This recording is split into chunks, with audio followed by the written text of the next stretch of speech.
Bonjour, je m'appelle Nicolas Ferdinand et je vais vous présenter ma soutenance de diplôme. Ça va se décomposer en 3 parties. Une première partie, je vais évoquer un peu mon mémoire que j'ai fait. Une seconde partie sur la maquette physique que j'ai créée et une dernière partie sur la maquette numérique. Déjà un petit point sur mon parcours. Je m'appelle Nicolas Ferdinand. J'ai fait un baccalauréat professionnel technicien modeleur maquettiste au lycée Louis Girard à Malakoff. Et j'ai ensuite enchaîné sur une licence de modelage 3D à Strat École de Design. Je vais vous parler de mon mémoire que j'ai réalisé sur l'aviation commerciale. Il comporte 3 grandes parties. Une première partie qui parle de l'aviation commerciale en général, avec ses avantages, ses inconvénients, et ce qu'il faut mettre en place pour faire un fret aérien. Une deuxième partie sur les problèmes qu'on peut rencontrer en l'utilisant et sur les problèmes qu'elle cause, comme par exemple la saturation de l'environnement, de l'espace aérien. Et une dernière partie sur les échanges de marchandises en général, avec tout type de moyens de transport et divers marchandises. Je vais vous parler de ma maquette physique que j'ai réalisée. C'est un projet qui s'appelle Lockheed, que j'ai trouvé en cherchant des images sur internet. Premièrement, ce que j'ai dû réaliser, c'est des plans et une mise à l'échelle pour pouvoir la réaliser aux dimensions que je voulais. J'ai créé des plans sur Alias, puis ensuite je les ai imprimés et je les ai collés sur différents blocs de mousse, comme on peut voir ici. Là, c'est le plan par exemple du corps de la partie centrale de mon avion, que j'ai collé sur un bloc de mousse polyuréthane. Ensuite, j'ai découpé mes premiers volumes et poncé. J'ai dégrossi la forme pour pouvoir avoir mon volume qui commence à prendre forme et à avoir un volume général qui me plaît. C'est quelques images des différentes parties de mon avion, comme les petites ailes qu'on peut voir ici ou la partie de la grosse aile au milieu. Ensuite, une petite vue d'ensemble des pièces en général. Il n'y a pas toutes les pièces, il manque encore les turbines ou les ailes du haut qui sont d'ailleurs sur le haut de l'image, on peut voir encore brut, un bloc brut qui n'ont pas été encore découpés et dégrossis et poncés. Après avoir fait tout ça, il a fallu mastiquer la pièce pour boucher les trous, les imperfections, passer plusieurs couches d'après et poncer à l'eau pour pouvoir préparer les pièces pour une peinture. Pour une peinture, j'ai réalisé pas ma maquette en un seul volume, j'ai décomposé en plusieurs volumes que par la suite après j'ai assemblé. Et là c'est toutes les pièces qui sont posées sur des supports différents pour pouvoir les peindre. Et il reste encore quelques trous. C'est des trous en fait qui me servent de repère pour placer mes différentes pièces aux endroits qui correspondent. C'est les empreintes de mes différentes pièces. Par exemple ici on peut voir le corps que j'ai pas mis sur un support et que j'ai préféré suspendre en l'air pour que ce soit plus facile à peindre, et comme c'est une pièce assez qui prend pas mal de place, ou le petit cockpit qu'on peut voir. Après la peinture, on a procédé à l'assemblage. J'ai collé avec de la colle bicomposante les différentes pièces. Là on peut voir que c'était pas totalement fini, il manquait encore la petite partie avec la vitre de l'avion, mais ça commençait à prendre forme et à être plutôt sympa. Là c'est une des ailes de mon avion, on peut voir du coup l'empreinte qui m'a servi de repère pour pouvoir assembler parfaitement ma pièce à mon corps principal. Ensuite, après avoir réalisé les différents assemblages de ma maquette, j'ai réalisé quelques petits stickers pour rajouter du détail et aussi embellir aussi cette maquette. Comme le petit sticker du drapeau ou les petites écritures sur les ailes qui sont plutôt jolies. Là, c'est des petites photos qu'on a prises, donc il n'y a pas les stickers parce que c'était des photos qu'on a prises avant d'avoir mis les stickers, donc sur fond blanc. des petites photos de vue de détail, par exemple des trains d'atterrissage, des réacteurs qu'on peut voir. Donc ce sera tout pour ma maquette physique. Et donc je vais vous parler de la maquette numérique que j'ai réalisée. Donc c'est un projet, c'est un concept Airbus qui s'appelle Vahana, que j'ai trouvé sur internet en cherchant quelques images. Donc dans un premier temps, ce que j'ai commencé par faire, c'est poser quelques courbes sur Alias pour avoir une vue d'ensemble du modèle, créer quelques surfaces simples, pas compliquées, même des surfaces sans galbe, sans courbure, juste plates pour avoir une idée et une vue générale du modèle et une première approche des proportions. Donc ensuite j'ai voulu travailler d'une façon différente, donc en facettant mon corps, sans galbe, sans rien. Et je me suis rendu compte que c'était pas la meilleure idée et que ça allait être très compliqué si je voulais continuer. Donc j'ai vite abandonné l'idée de commencer à faire mon corps et le réaliser comme ça. Donc j'ai vite commencé à remodifier la découpe de mes carreaux, à mettre du galbe dans mes surfaces. Et j'ai créé un petit bandeau sur le côté de mon corps pour pouvoir avoir une ressemblance avec le sketch. Donc là c'est une petite vue d'ensemble du modèle. Donc il y a encore beaucoup de choses qui étaient à travailler, les proportions pas forcément correctes, l'avant du modèle du corps principal qui me plaisait pas, ce qui se passait à l'avant j'aimais pas, ça ressemblait pas à ce qu'il y avait sur le modèle.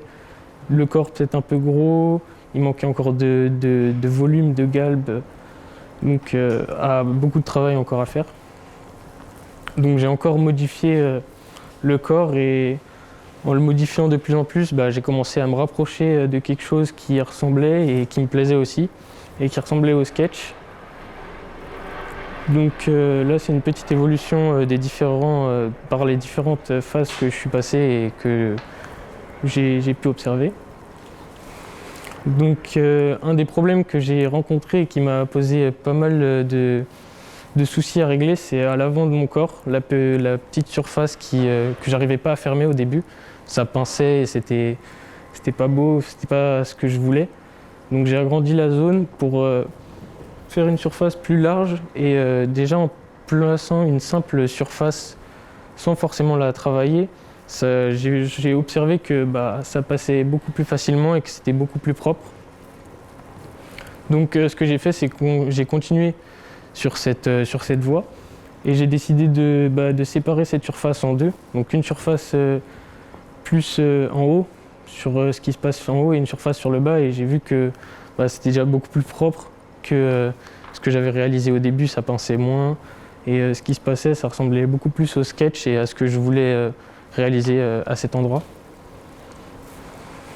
Donc après avoir passé beaucoup de temps sur le corps principal de mon avion, enfin de mon hélicoptère, j'ai travaillé sur les patins que j'avais pas beaucoup travaillé. J'avais juste posé 4 surfaces simples au tout début pour avoir une première idée et donc j'ai commencé à donner de l'épaisseur, à rechanger les surfaces, retravailler les surfaces en faisant une grande nappe et en essayant de donner du volume et créer un volume qui se rapproche plus de ce que je voulais que de ce que j'avais au début.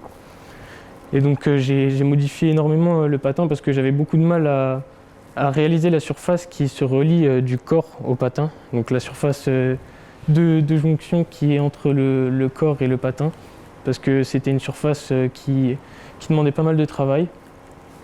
Et donc plus j'ai avancé et plus j'ai réussi à me rapprocher de quelque chose qui ressemblait à ce que je voulais et ce qui était sur le sketch. Et du coup j'étais beaucoup plus satisfait déjà de la proportion de mon patin, de la forme qu'il avait et de ce qui se passait dessus.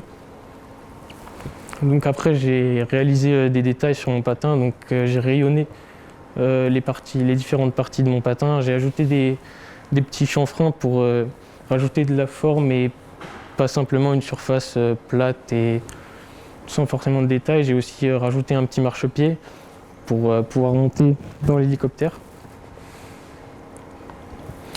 Ensuite, j'ai travaillé sur les deux ailes, donc l'aile avant et l'aile arrière de mon hélicoptère. Donc j'avais des simples surfaces simples au tout début et j'ai commencé à faire la petite ailette sur le côté, à lui donner du volume, à donner du volume aussi à l'aile principale, à placer les réacteurs aussi au bon endroit et à donner forme à cette partie. Donc à commencer à ajouter quelques petits détails aussi. Donc ce qu'il fallait que je fasse, c'était relier les ailes, donc placer un filet du réacteur sur l'aile pour pas avoir une arête vive et que ça fasse pas quelque chose de pointu, enfin d'avoir une continuité sur l'aile, que toutes les formes soient bien les unes en continu avec les autres. Donc j'ai placé des filets sur tout le tour de mon arête, enfin de mon réacteur. Et j'ai dû aussi relier la partie de l'aile qui s'intersecte avec le corps. Donc je voulais pas que ça laisse une arête, car sur le dessin il n'y avait pas d'arête, c'était en continuité. Donc j'ai commencé à placer des filets, mais c'était pas vraiment ce que je voulais et la forme que j'attendais. Donc j'ai commencé à découper des surfaces dans mon corps pour placer une carre dans mon modèle. Et après j'ai commencé à placer des filets et je me suis rendu compte que ça commençait à avoir la forme que j'attendais et la construction était bonne, et donc je voulais continuer dans cette voie-là. J'ai dû faire la même chose à l'avant, et à l'avant j'ai eu moins de problèmes parce que j'avais déjà réalisé celle de l'arrière et c'était un petit peu la même méthode de construction et la même méthode à employer, donc j'ai pris beaucoup moins de temps et beaucoup moins de difficultés à réaliser cette pièce à l'avant. Du coup après j'ai travaillé sur les détails, donc j'ai par exemple fait un feu à l'arrière de mon avion, donc j'ai commencé à réaliser des rayons, j'ai rayonné l'ensemble des pièces, j'ai créé des nouvelles surfaces pour ensuite apporter plus de finesse et plus de détails dans cette partie. Donc là c'est une petite vue d'ensemble du modèle qui avance, donc j'ai rajouté énormément de courbes. On peut voir aussi que les surfaces elles sont quasiment plus du tout comme avant, il y en a plus du tout, enfin, les proportions commencent à être bonnes et ça commence vraiment à se rapprocher du sketch de base et de ce que je voulais réaliser. Après j'ai commencé à peaufiner, ajouter une petite poignée de porte, la découpe des jeux de pièces, faire des jeux de pièces, de la cabine, des phares à l'avant. J'ai aussi réalisé des jeux de pièces sur les moteurs pour mettre des petits clignotants, rajouter aussi comme différentes pièces sur le moteur en lui-même, sur l'aile aussi. Et donc là c'est une petite vue d'ensemble avec la plupart des jeux de pièces réalisés, le modèle qui avance bien et qui ressemble de plus en plus au sketch. La petite poignée, le petit marchepied, les turbines, mais il manquait encore pas mal de choses à réaliser. Donc là, quelques vues, on peut voir où tout est avec des filets, tout est bien rayonné et avec quelques petits jeux de pièces qui ajoutent pas mal de détails. Donc la partie, c'est une partie que j'aime bien, qui est vraiment jolie je trouve. C'est la partie qui relie le patin au corps, qui est une partie, j'ai eu des problèmes à la faire et j'ai réussi à réaliser ce que je voulais et faire que le volume il meurt bien dans le gros corps, et c'est exactement ce que je voulais réaliser. Ensuite j'ai réalisé des hélices, donc c'est ce que j'ai fait vraiment à la toute fin, vers la fin de mon modèle, car c'était des pièces qui demandaient beaucoup moins de temps et beaucoup moins de travail, et puis c'était aussi du détail un petit peu, donc c'était pas des gros volumes. Mais j'ai réalisé quelques jeux de pièces aussi dessus pour rajouter des petits détails et faire que ce soit beaucoup plus réaliste. Donc là c'est une petite partie qui est à l'avant du modèle, donc derrière l'aile avant il y a un petit renfoncement de pièces dans le corps et j'ai voulu le réaliser. J'ai eu pas mal de soucis au début avec les filets parce qu'il y avait beaucoup de filets qui s'intersectaient, beaucoup de zones qui se croisaient, et j'ai réussi, à force d'essayer et de travailler dessus, j'ai réussi à affiner cette zone et à que tout se passe comme je le veux. Donc là c'est une petite vue avec les hélices du coup que j'ai réalisées et l'aile arrière qui qui est détaillé avec les petites délimitations de pièces sur les ailes et les jeux de pièces qui rajoutent du détail. Donc j'ai réalisé aussi l'intérieur des phares un petit peu pour ensuite pouvoir sur V-Red mettre des lumières, comme faire des clignotants et mettre des vitres comme réalistes. Donc là c'est une petite vue sans texture, juste avec les surfaces, les découpes et de différentes couleurs les pièces qui réalisent mon avion, enfin mon hélicoptère. Et donc là c'est une vue l'extérieur qui est finalisé avec les détails qui sont tous présents et comme je l'attendais. Donc je me suis ensuite dit que je devrais faire un intérieur, donc avec un siège, avec le poste de commande en soi pour rajouter encore plus de finesse au modèle. Et donc j'ai réalisé un intérieur complet. Donc je voulais qu'il soit un petit peu moderne avec comme des petits joysticks, enfin des petites manettes pour piloter l'avion, avec un siège. Je l'ai inventé un peu. Enfin, je voulais des petits supports sous le siège pour faire comme si le siège était soutenu par des suspensions ou quelque chose comme ça. Des petits tiroirs sur les côtés pour ranger quelques petites affaires ou rajouter encore un petit peu de détails aussi. Donc les petits supports sous le siège qui rajoutent quelque chose au modèle et qui apportent beaucoup et qui sont vraiment sympas. J'ai aussi réalisé les petits écrans de pilotage, quelques petits boutons sur le tableau de bord avec les petites manettes aussi qui sont plutôt modernes, un peu comme si on était dans un jeu vidéo ou qu'on pilotait quelque chose de futuristique. Et donc là c'est une vue d'ensemble sans les portières, sans rien, pour voir comment rend l'intérieur avec le modèle en entier. Donc une petite vue arrière qui est plutôt sympathique. Et donc là c'est quelques rendus que j'ai effectués sur V-Red par la suite.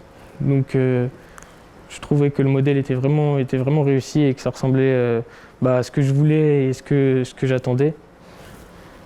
Et donc les phares à l'avant que j'avais réalisés, qu'on peut voir du coup les lumières qui sont plutôt sympathiques, et une petite vue aussi avec une vue de l'intérieur, donc sur le siège, la portière ouverte et la portière ouverte avec le tableau de commande, les petits boutons pour le décollage et le petit écran.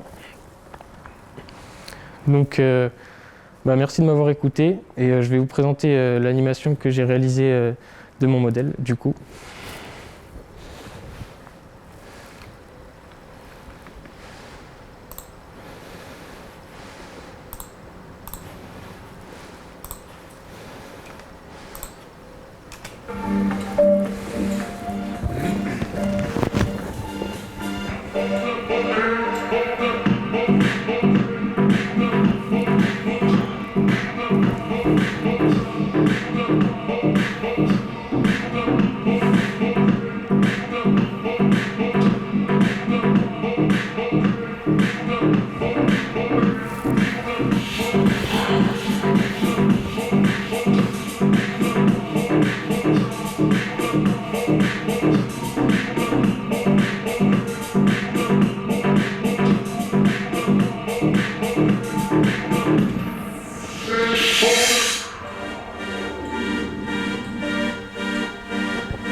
Donc voilà l'animation que j'ai réalisée sur V-Red.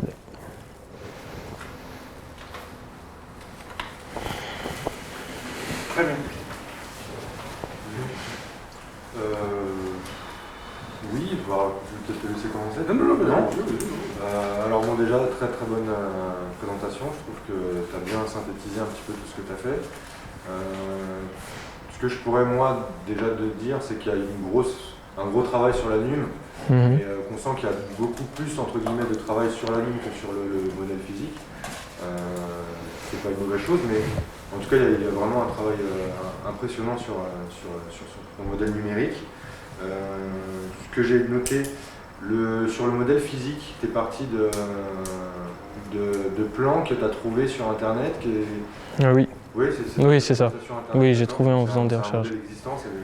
C'est quelque chose où tu as pu trouver pas vraiment existant, c'est quelqu'un qui a dû le créer. Enfin, c'est comme un concept que j'ai repris les plans parce que ça me plaisait du coup. Ouais. Et par rapport au modèle numérique, tu as eu qu'un sketch J'ai utilisé que le sketch que j'ai montré. C'est le seul, oui, c'est vraiment le seul que j'ai utilisé pour me référer et faire mon modèle.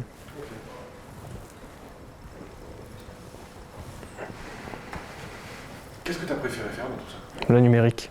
Ça se voit, ouais. Ça se ressent. Non, mais c'est... Tu passes rapidement sur le numérique. C'était sur le physique. Non, oui, tu passes rapidement sur le physique et après beaucoup plus longtemps tu passes plus de temps sur le numérique. Ça se voit que tu as plus de facilité à en parler, mais en tout cas c'est un beau projet et c'est vraiment impressionnant ce que tu as pu faire en termes de détails surtout. Surtout quand le cockpit s'ouvre avec toutes les petites lumières à l'intérieur. C'est vrai que ça donne un petit côté sympa. Je voulais te demander aussi par rapport au sketch, il n'y a pas d'inter sur le sketch? Non, on voit un petit peu, ouais. C'est moi, j'ai vraiment... Non, il n'y avait pas d'intérieur et du coup, je l'ai inventé. Genre, je me suis mis et je l'ai travaillé. Est-ce que tu as demandé de l'aide à des collègues designers? Non. Tu as tout fait tout seul? Ouais, j'ai tout fait tout seul. C'est pas un problème de demander à un designer? Non, mais oui, mais... C'est juste que j'étais... Peut-être de quelque chose existant ou pas du tout? Non, même pas. J'ai regardé un petit peu pour avoir quelques proportions les sièges d'un intérieur de voiture par exemple, mais ça ressemblait pas du tout à ce que j'ai réalisé et après je me suis lancé et j'ai fait un petit peu comme je le voulais et je suis plutôt satisfait du résultat que j'ai obtenu. Après, par rapport au modèle physique, on comprend tout de suite l'échelle sur le modèle numérique puisqu'on voit l'intérieur, on voit le siège, donc ça donne déjà une échelle. Sur le modèle physique, on le voit beaucoup moins. Alors, est-ce que l'avion est énorme? Est-ce qu'il est petit? Et du coup, il y a vraiment ce problème d'échelle. Ça aurait été peut-être sympa de mettre peut-être un petit personnage ou quelque chose pour suggérer cette échelle. On ne comprend pas si c'est vraiment un truc énorme ou au contraire plutôt petit. Donc, ça aurait pu être un plus. Oui. Ça aurait pu être vraiment sympa de voir sur le modèle numérique, on le voit tout de suite, forcément. D'accord, oui. Ta passion, c'est clairement l'aviation? J'aime bien, oui.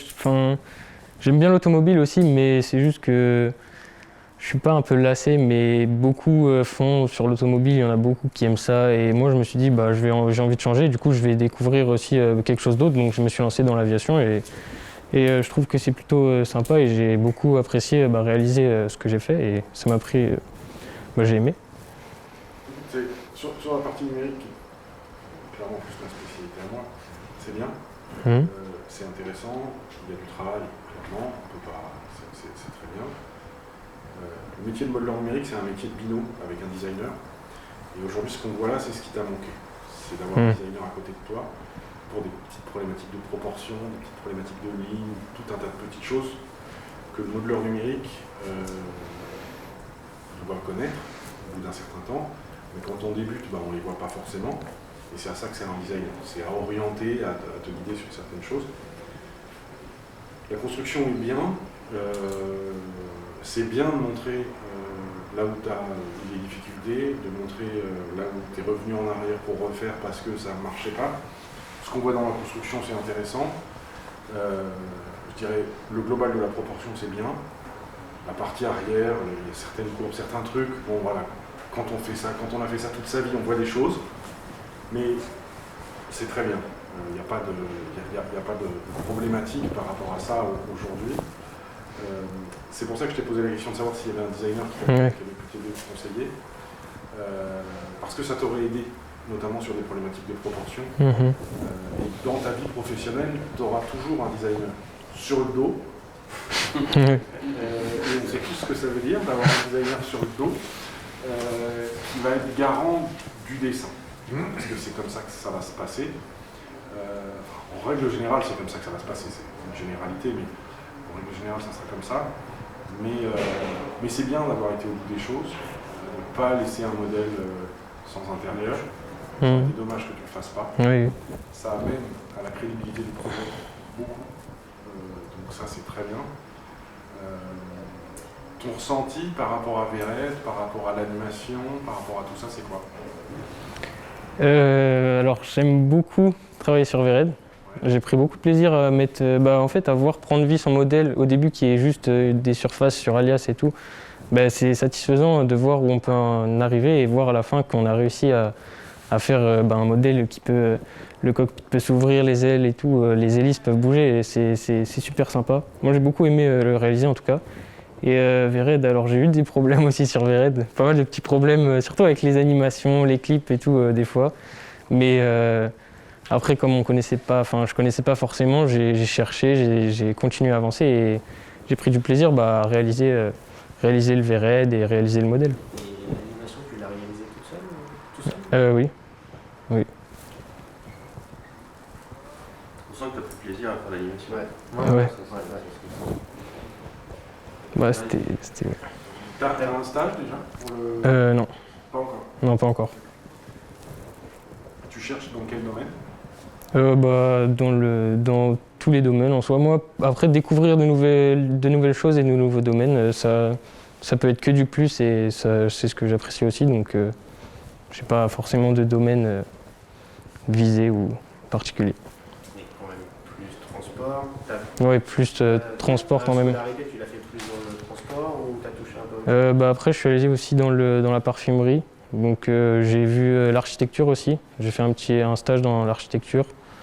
Et le transport, c'est ce que je préfère le plus. Après, les autres domaines, ça m'a permis de découvrir aussi un petit peu d'autres choses. Juste une petite question. Sur le modèle physique, t'as pas essayé d'apporter ta petite touche à toi parce qu'en fait, ça, je pense que le modèle est assez basique, mais peut-être qu'on aurait aimé voir un peu... Enfin, moi, j'aurais aimé voir un peu ce que tu avais envie de faire peut-être à côté et apporter ta petite touche Oui. supplémentaire. La physique, j'aime bien. Donc j'ai apprécié le faire, mais largement moins. Enfin, j'ai passé beaucoup moins de temps dessus et c'est ce qui je me suis certes moins investi dans la physique parce que j'apprécie moins la physique au numérique et du coup j'ai passé plus de temps sur l'autre modèle. Sur le modèle physique, il y a juste un petit problème de logique entre guillemets et c'est pas grave. C'est juste que quand on fait des pièces détachées pour la peinture, c'est en général parce qu'on ne veut pas maroufler, parce qu'on fait des teintes différentes. Et que sur ta pièce, tu as marouflé une pièce qui est la vitre, que tu n'as pas détachée. Et tu aurais pu faire la grande majorité du modèle coller et peindre a posteriori, et détacher juste la lunette, et tu aurais une finition sur le bord de la lunette qui est bien, il n'y a pas de problème, mais qui aurait été encore mieux. Donc la logique dans le physique, c'est on détache les pièces pour des problématiques de marouflage, pour éviter du marouflage et pour améliorer la qualité. Alors après, tu as ton petit liseré blanc qui explique la partie ce que tu as détaché, donc c'est très bien, il n'y a pas de problème. Et c'était juste une remarque comme ça, mais on sent que tu as envie de numérique plus que de physique. Ouais. C'est bien que ce qu'on perçoit soit le reflet de ce que tu sens. D'accord. Ça serait embêtant que tu aies un modèle physique incroyable et que tu aies envie de travailler dans le numérique. Ça serait problématique pour nous en tant que jury. Là, on n'a pas de problème. Ta maquette, elle est bien. Sujet. Tu as eu beaucoup de visuels du coup sur cette maquette. Tu as pu trouver beaucoup de visuels Oui, oui, j'en ai trouvé pas mal et ça m'a beaucoup plus aidé que sur le numérique du coup. Ok. Je rebondis un petit peu ce que vient de dire mon collègue là sur effectivement sur les problèmes que tu as eu sur le numérique. C'est très bien de les dire, de les montrer, de les mettre en avant parce que c'est comme ça qu'on avance. Donc ça c'est une super chose. Ce que je trouve dommage, c'est que tu n'en as pas parlé pendant la présentation de la physique, oui. Je suppose que tu en as eu aussi. Oui, j'en ai eu, oui. Tu aurais pu aussi en parler, même si on sent clairement que tu veux faire du numérique, il n'y a pas de souci là-dessus. Mais ça aurait aussi apporté un petit peu plus de cohérence dans tes propos par rapport à ton modèle physique. Et on aurait vu un petit peu où est-ce que tu as eu ces petits soucis, et ce que tu as trouvé comme solution, et ce que tu as apporté comme solution par rapport à ces éventuels problèmes. Donc voilà, c'était juste la petite chose que je voulais rajouter en réussissant. D'accord. Mais sinon, c'est beaucoup. Bah merci. J'ai l'anime d'ouverte, oui. Si je la... Et une petite question, est-ce que, voilà, je parle plus pour le numérique, mais ça arrive souvent, est-ce que tu as regardé, on va dire, l'échelle globale du modèle?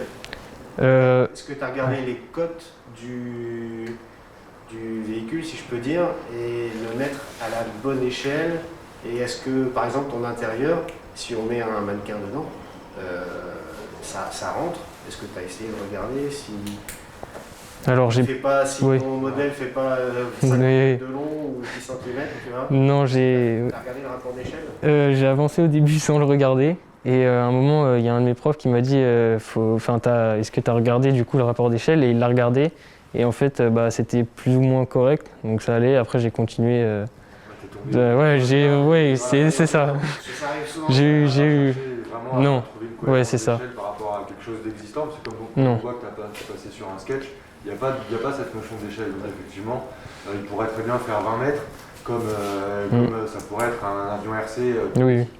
Donc effectivement, c'est vrai que c'est pas facile à voir. Et effectivement, la question est très bonne de savoir ce problème d'échelle, si tu avais vraiment travaillé par rapport à quelque chose d'existant, au moins dans l'encombrement, pour voir Non, j'ai fait à l'œil. Ouais. c'est pas trop mal tombé.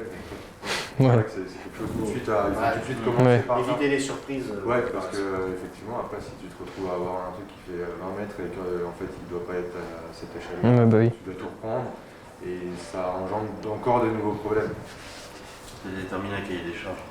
Dès le début, ça permet de tout de suite t'orienter sur la proportion. La proportion, c'est le plus important, surtout par rapport à un sketch. C'est la proportion qui va être importante.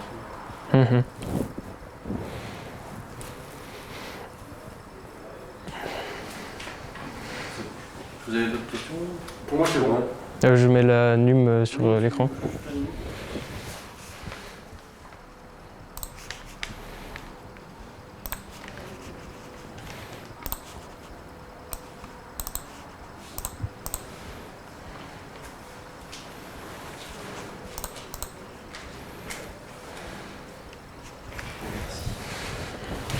Merci à vous. Merci.